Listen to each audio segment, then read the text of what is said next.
We recorded a video with this yarn flameless candle votive, and then we created one, and I wanted to show you how it looks as it's being done. So in this video, I will show you how to create a votive. I wanted to use a different size, so we'll do this on camera. I wanted to let you know that yarn may be flammable in some cases. So before I even begin this, I would recommend using flameless candles. I want to show you the tips of some yarn that I just put in flame and that they started to burn, and you can see some are more obvious than others. Okay, so once you do this craft, I don't recommend using a regular candle. This didn't burn like these. These actually had a flame at the tip. This just got like this, but it didn't start a fire. And that's like a baby blanket yarn. So I just wanted to give you that note to start with, that you should not use a regular candle. You should use a flameless candle because you wouldn't want it to burn.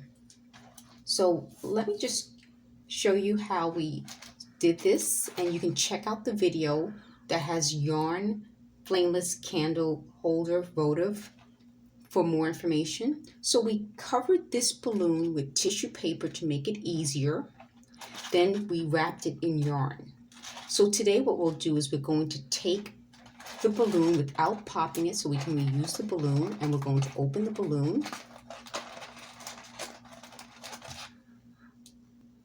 So once you take the knot out of the balloon, the air will start to come out of the balloon, and you'll slowly just go around pulling the tissue paper away from the yarn. And if it gets dented, don't worry about it. It's easy to just fluff it back out.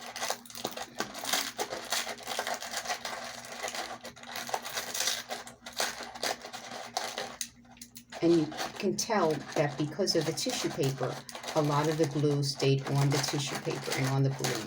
It makes the balloon reusable, and it makes your craft less gluey. So I'm not really cautious with how much glue I use. I just use the tissue paper to absorb the glue.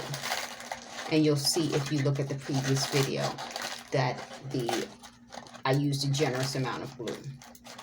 And I put it in on a plate so that I'm not constantly using more glue on the craft itself. And if it gets a little gluey, it's fine.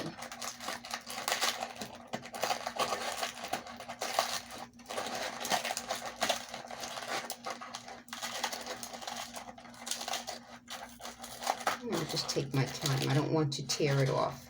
As you can see, it takes a few moments, but you're just going to keep rotating it and removing it. So that's it. You've made this cute little candle votive holder, and I'm going to show you in a moment how it looks with the lights on. So all I did was I placed a jar lid underneath. You don't even have to. And you have a cute little flameless candle votive holder. You can use this as an ornament, or you could just put it on a table and make multiples. Please like this video, subscribe for more videos, and thanks for watching.